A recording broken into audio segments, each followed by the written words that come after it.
Não, e tem um problema que eu vejo nessa galera, e daí é isso, não dá para especificar, não dá para ficar dando nomes, porque tem muita gente qualificada e que, de fato, já fez algum trabalho. Mas tem uma galera ali que é muito trabalhada na teoria sem ter vivência prática das questões. Né? Eu, enquanto sindicalista... O caso do Whindersson provou isso, inclusive, a treta com o Whindersson. Exatamente. Eu, enquanto sindicalista, eu tenho, pelo menos assim, o atestado da vida prática de dizer o seguinte, olha, eu sei como é que isso funciona na vida real. Né? Claro. Eu sei como é que esse debate acontece na vida real. Por exemplo, eu preciso, para falar com um colega de banco privado, modular o meu discurso. Claro. Porque se eu chegar lá, nessa cultura de startup que eles estão vivendo, o Itaú está transformando suas agências em startups, nos subsolos, nas salas de convivência dos funcionários e tal. Tá tendo espacinho tipo startup, espaço relax. Galera, o discurso coach é normal hoje em dia. E aí? Assim, tem espaço com puff laranja e azul, com rede, com TVzinha atrás do Itaú, onde tu for agora. É Né? o Google. Não sei se o Carlito tá falando com nós aí. O aí. microfone tá desligado do Carlito ali. Se mutou. Eu tô falando, alguns inclusive tem totem lá pra você ficar falando. Exatamente. Então daí, o que acontece? Se eu chegar para esses colegas e falar para eles o seguinte, olha, a gente precisa agora se radicalizar na luta e fazer isso, aquilo e aquele outro. Se eu falar luta de classe para eles, eu já perdi. Sabe? Se eu chegar para um colega do Itaú e falar luta de classe, eu já perdi. Porque esse colega, ele tá lá pensando na meta que ele vai bater, que ele precisa bater, que ele tem que perseguir para ganhar uma graninha a mais além do salário que ele ganha. Né? Então, eu tenho que chegar para ele e falar o seguinte, cara, olha só, nós estamos trazendo para ti aqui o boletim do sindicato porque está acontecendo tal problema no Itaú. Eu tenho que trazer a luta para a realidade dele. Né? E daí dizer o seguinte, olha, se tu puder ajudar participando da nossa reunião, da nossa assembleia, vai ser virtual, tá? 7 da noite, é tranquilo e tal. Participa lá para ouvir, pelo menos, e tal. Né? É a forma que eu tenho para falar com esse colega.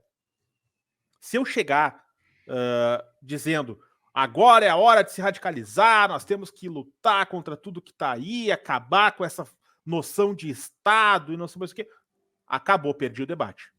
Então, essa galera, né, alguns dessa galera, tem esse problema. Eles falam que muita gente trabalha no campo idealista, quando na verdade os idealistas estão sendo eles. Sim. Né? É uma galera que ataca muito na superfície e paga de radical. Diz que está atacando a raiz do problema quando ataca o capitalismo, só que está falando sempre para a mesma turma. Né? E não consegue minimamente modular o discurso para falar com uma pessoa que daqui a pouco pode estar em outro campo, né? Mas que te dá ouvidos, porque tu tem um contato com ela, porque tu é o cara que leva o boletim todo mês para ele lá, porque tu é o cara que leva a informação quando tem greve, né? Aí, às vezes, tu pode ganhar essa pessoa, mas no discurso mais ameno, sabe? Falando da realidade dela, dos problemas que ela enfrenta no dia a dia. Né? Se tu ficar falando... não tem paciência para discussão, elas querem, porque assim, eu tenho essa consciência, eu tenho essa formação, se você não entende, se você não compreende, é problema seu. Eu tô dizendo, isso que você falou, Sérgio, casa muito com o que a Laura Sabino falou hoje nos stories dela. Ela tava meio pé da vida hoje, porque ela disse que tem um monte de gente que tava comentando com ela que vai parar de militar porque é muito difícil militar, inclusive em movimentos que tem muito, que tem muito protocolo, que tem muita coisa, não sei o quê, mas é aí que eu gostei da explicação que ela fez, inclusive que foi muito importante nos stories dela, que eu acho até que foi meio que uma cutucada na galera, tipo assim, parem de burocratizar as coisas, não, vamos fazer tudo assim, não, o evento tem que ser de tal forma, não, tem de ser assim, não funciona assim, porque as pessoas precisam entender de uma coisa, a realidade de quem é de esquerda não é a mesma realidade de quem é de direita. Por exemplo, nem todo mundo tem a possibilidade que eu e que o Pedro, por exemplo, temos hoje de trabalhar só com isso na internet. Você é um exemplo, por exemplo, hoje que continua exercendo ainda outra atividade. Diferente de um liberal de direita que ganha dinheiro de patrocinador, fica rico. De investidores, que fica rico para falar de política ou de qualquer coisa que ele queira na internet, a gente tem de compartilhar militância com o trabalho. Sim. E aí a pessoa, quanto mais dificuldade você coloca no processo, mais a pessoa fala, Não tem como. Gente, sabe qual é o maior exemplo de que a direita dá dinheiro? O Olavo de Carvalho. O Olavo de Carvalho era um astrólogo, e aí ele descobriu que ele podia escrever sobre política no Jornal da Tarde. E aí ele virou o maior influencer de direita da história recente do Brasil, porque a imprensa e depois a internet impulsionou ele. O Sérgio tem um nome que eu gosto, que ele botou aí nos Urgentilsos, né, que é a galera do nosso campo também, que entendeu como é que dá para ganhar dinheiro com isso. Agora, é o que o Pedro sabe dessa história, porque tem uma pessoa aí que teve um problema, inclusive, recentemente com um pedido de prisão e tudo mais, que ficava falando mal de mim em grupo, não sei o que. Um dia eu mandei uma mensagem para ele e falei, irmão, você tem de entender que a diferença entre nós dois é que você tem visualização e eu tenho relevância. Sim. O meu trabalho não é ter visualização, eu prefiro ter relevância, eu prefiro ter aqui ainda menos de 1 milhão de inscritos, eu prefiro continuar fazendo a minha mesma média ali. Hoje eu faço a mesma média de visualizações que eu fazia quando eu tinha 100 mil inscritos, que vou puxar saco do Carlito, que é o chefe. Na PL 2630, o debate mais relevante foi do canal dele. Exatamente. E que um monte de gente, inclusive, nem me citou, e um monte de debate depois como referência. Teve gente que me procurou. Carlito, não precisa citar, não. Eu já fui plagiado pela Mônica Bergo, meu filho. Fica tranquilo. Não, mas eu tô falando assim, para que a galera entenda, que eu acho que é o que o Sérgio compartilhou muito do que eu falei, acho que no dia do vídeo que eu falei que eu não tornava tudo público, porque às vezes para mim eu não torno algumas coisas públicas, porque para mim é pelo coletivo. Não é esse negócio só de estar se reunindo com um coletivo, deliberando pautas. Se você, vou dar um exemplo claro desse lance do centralismo democrático. Até dezembro, vocês vão ver várias outras polêmicas envolvendo a Soberana e outros grupos, porque você tem de preparar uma militância para o que seria centralismo democrático. Porque as pessoas são individualizadas, elas foram criadas para serem individualizadas. O capitalismo faz isso. Então porque você pega um grupo de muita gente, inclusive, que acha que é só botar o boné do MTST ou do MST na cabeça, que já está fazendo a revolução, e falar, vamos ter consciência de classe e vamos deliberar coletivamente.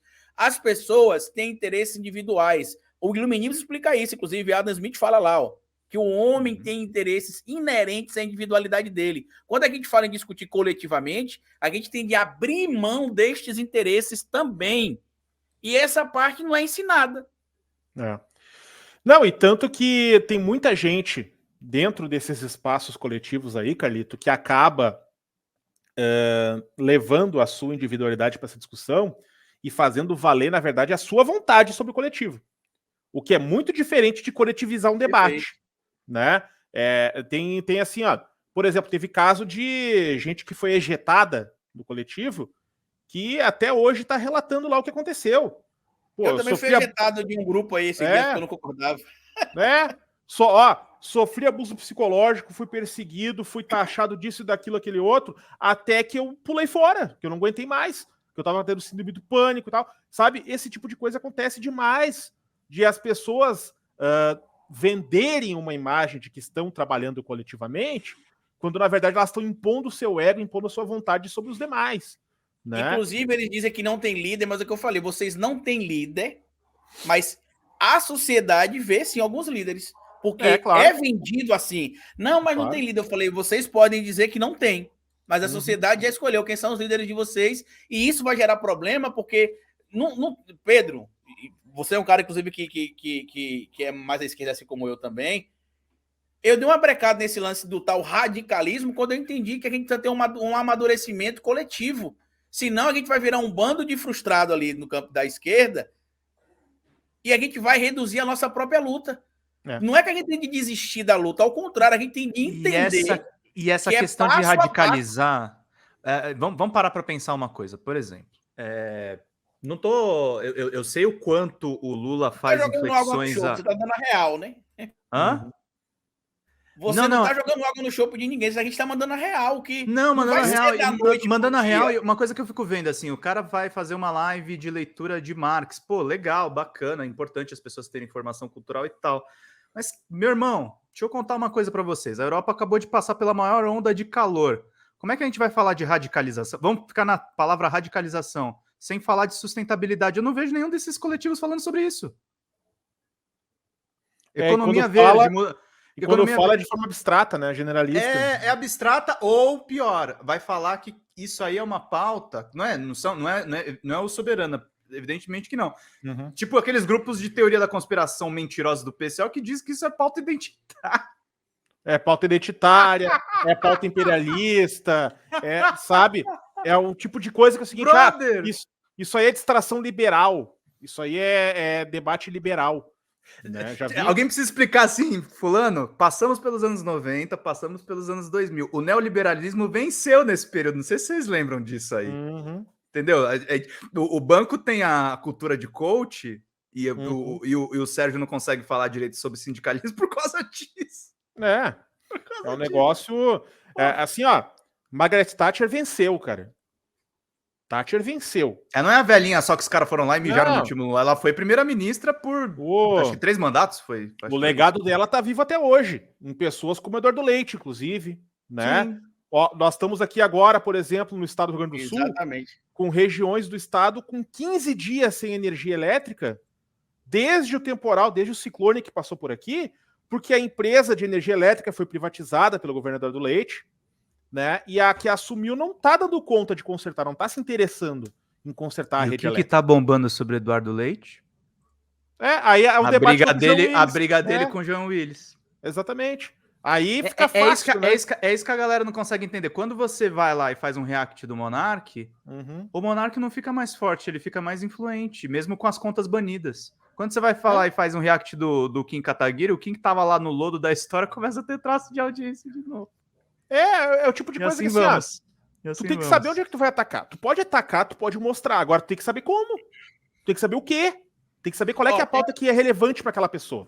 Então a participação do Paulo Cruz no Avesso, que inclusive é um podcast que já deveria estar muito maior, mas não tá, porque a galera, em vez de reagir ao podcast do Ferrez, que tem muita coisa massa, por exemplo, entendeu?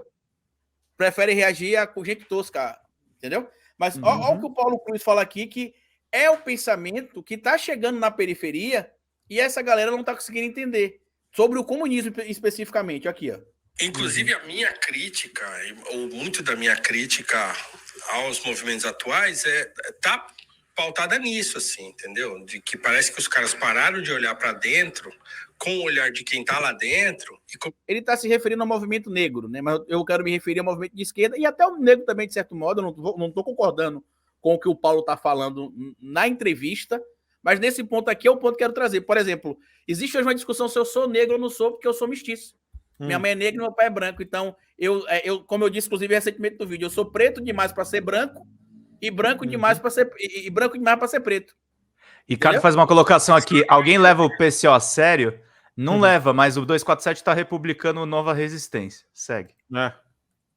Pouca gente também leva o 247 a sério. Dentro.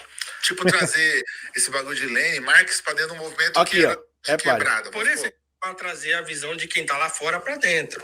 Tipo, trazer esse bagulho de Lenin, Marx para dentro do movimento que era de quebrada. Por exemplo, né? Por exemplo. Aqui, se for falar para ter igualitário, o cara não vai querer tirar o quintal dele para outro ser um barraco maior. Por exemplo. A verdade é essa. Mas isso aí chama consciência de classe. Da hora o nome. Mas aqui dentro o Tião vai mandar você se fuder. Vai falar, no meu quintal não, viado. Inclusive, aí você vai aqui nesse comentário do vídeo, sabe o que aqui tem aqui? Ferrez, a sua fala empobrece o debate. Comunismo não é sobre você dar o que você tem. Só que a alegoria que o Ferrez está usando é a alegoria que está lá. Comunidade. E a pessoa faz.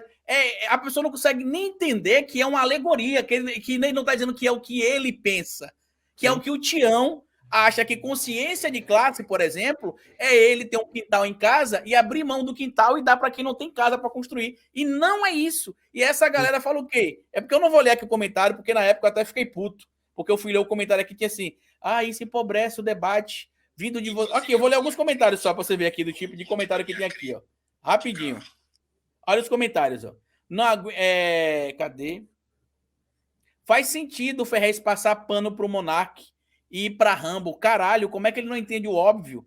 Tudo errado. Vocês continuam transformando a parada em uma piada. Ninguém quer um pedaço de terreno do outro. Queremos, eu preto e de favela, a oportunidade de ocupar espaços que não sejam sobra nas capitais. Morar em favela é de fuder. Barulho todo dia, corte de giro, gente com sono talo, quinta-feira até segunda, eu olho lá. Aqui ninguém se respeita, toda a rua se transforma em uma avenida de péssima mobilidade, porque tem carro de 2 lados na rua. A assistência social está passando longe. Mãe agredindo criança, derrubando essas crianças. Resumindo aqui, ele está trazendo tudo aquilo que está na alegoria do Ferrez, que o Tião não tem tempo de saber o que é consciência de classe, porque ele está preocupado com o barulho da rua, com a criança brigando, e a galera não consegue entender isso. Aí vem o outro aqui e comenta, né? Importante que tenha consciência de classe, mas a discussão de vocês só empobrece o debate. Marx não disse nada disso. Aí você vai falar pro Tião, quem é Marx? Tião não sabe quem é Marx, é isso que a galera não consegue entender. Quando eu brigo com o lance desse academicismo todo, era isso. Sério mesmo, Ferrez? Comunismo é tomar terreno do vizinho para ter um barraco maior? Faça-me o favor que dê serviço. Os caras não conseguem entender, ou seja, os caras querem ser tão acadêmicos que não conseguem entender uma alegoria numa discussão de um cara que está dentro da comunidade, que é o que a gente falou mais cedo aqui, Sérgio, que você trouxe, que é a galera que lê muito livro e não tem a vivência. É isso. A nossa grande questão nesse debate é que essa galera tem muito conhecimento, é inegável isso, né? Tem muita formação, é muito importante que isso aconteça. Agora, nós temos camadas sociais que nunca tiveram oportunidade de ter esse tipo de conhecimento. E essas camadas, tu não vai falar com elas desse jeito. É por isso que um espaço como o Avesso, ele é um espaço praticamente hostil para essa galera. Essa galera se sente intimidada de participar, né? Porque tu vai chegar lá com aquele teu tom professoral e tentar falar de teoria, disso e daquilo, não sei o que, o Ferrez te desmonta. Porque ele vai olhar assim, pô, mano, nós estamos aqui na comunidade. Agora você sabe qual o podcast que eles foram, né? O Critique de empreendedorismo do Flow.